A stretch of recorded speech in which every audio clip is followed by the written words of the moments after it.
Andy Murray may need to adapt his game in his recovery from a long-term hip injury, according to his former coach Miles MacLagan. The 30-year-old has withdrawn from the Brisbane International and says he may have to consider surgery. MacLagan describes the situation as concerning, but says the world number 16 can come back a different player.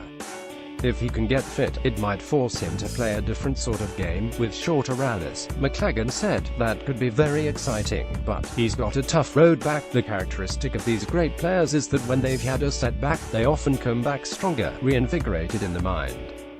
He said he was tired, so could come back with a fresh mentality. MacLagan spent 3 years as part of Murray's coaching team and says that his fellow Scott's situation would be worse if he did not have surgery as a backup option.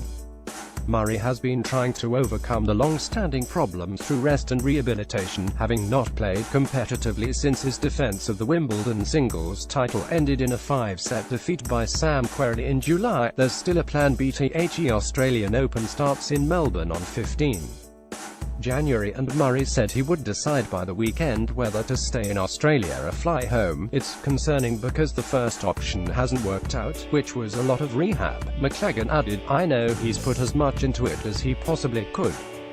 There have been big advancements in medicine, and there are guys like Leighton Hewitt and Milos Raonic who had this sort of surgery and came back to a good level.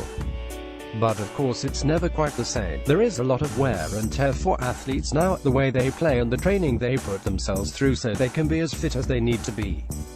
To play at the level Andy Murray has, it would probably be more worrying if he'd had the surgery and still wasn't quite right, so there's still a plan B. I would imagine in the short term he's probably pretty down.